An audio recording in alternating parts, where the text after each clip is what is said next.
Those thinking about picking up a new device for rhythm games might want to consider getting an iPad.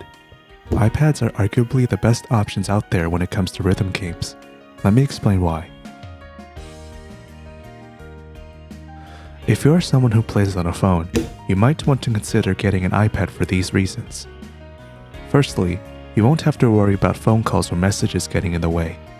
Secondly, you benefit from a bigger display, as the notes will be easier to see and general hitbox sizes will be significantly larger. Thirdly, due to its larger size, your hands won't be as cramped when trying to play charts that require multiple fingers.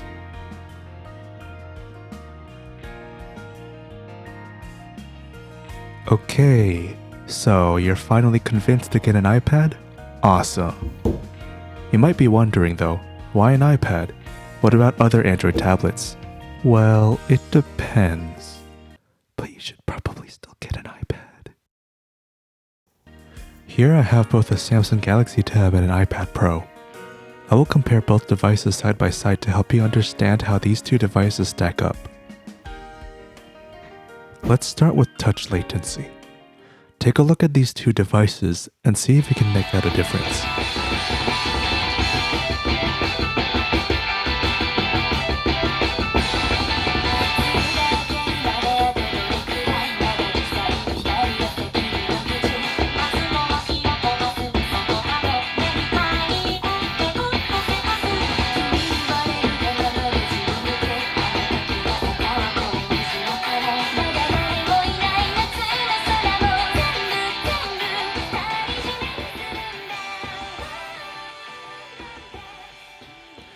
With both devices on the same setting, notice that I get considerably more grates on the Samsung compared to the iPad. This is because Android devices typically have much higher touch latency. For those unfamiliar with the term, touch input latency or input lag is the time difference between the moment you tap your display and the moment the device registers the tap. You generally want your device to have low input lag in order to have good accuracy. You can see from the gameplay that the iPad performs significantly better on the same settings. It might not be easy to see, but you'll notice that the notes tend to bleed past the judgment line more often on the Samsung. iPads are known to have much lower input lag compared to other devices. However, there is a setting on some newer Android devices that let you toggle on a feature to decrease touch input lag. In the settings, you might be able to find a feature along the lines of motion smoothness.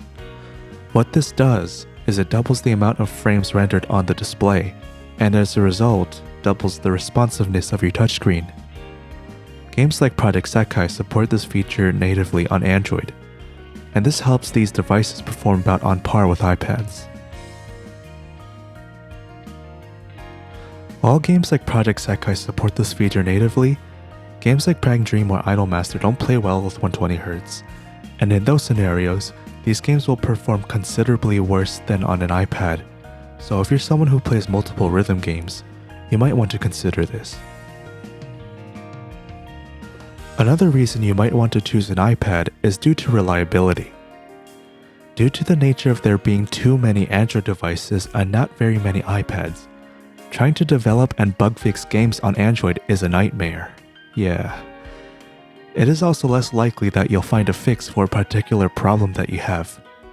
My Android tablet, for example, is a Samsung Galaxy Tab S7 Plus.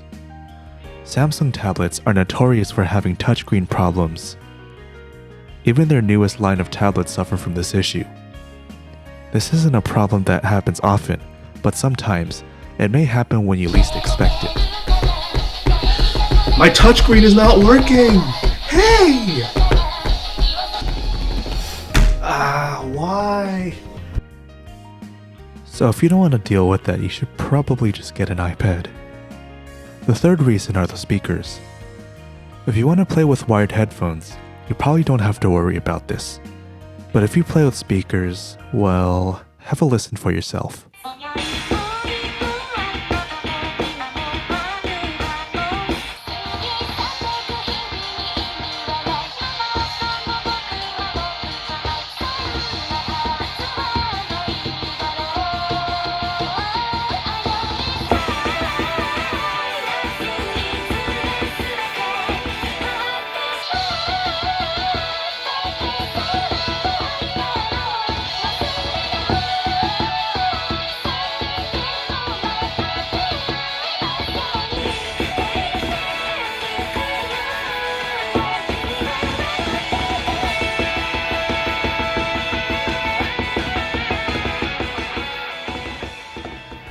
Android devices process audio differently from iOS devices.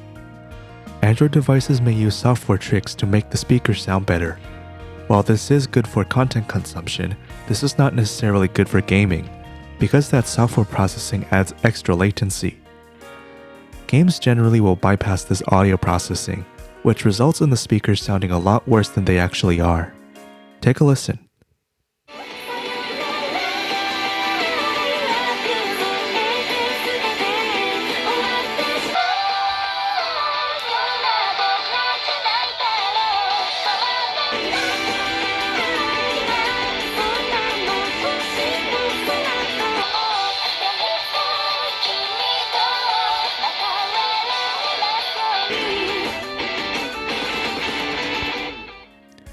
iPads, at least from my experience, do not suffer from such an issue, as the iPads are well tuned out of the box. So if you want the best audio experience, you're still going to want to get an iPad. The fourth reason why you would want to consider getting an iPad is performance.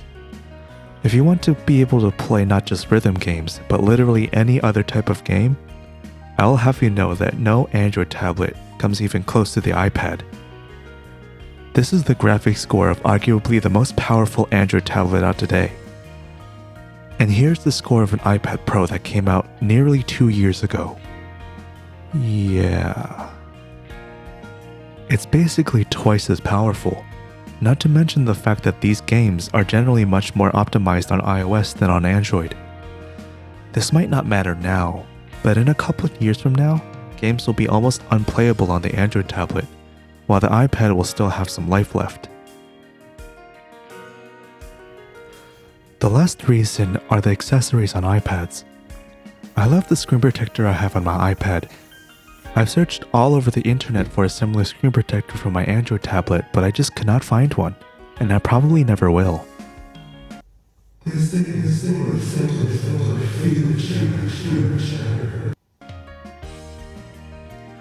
With all that said, is there a case for Android devices?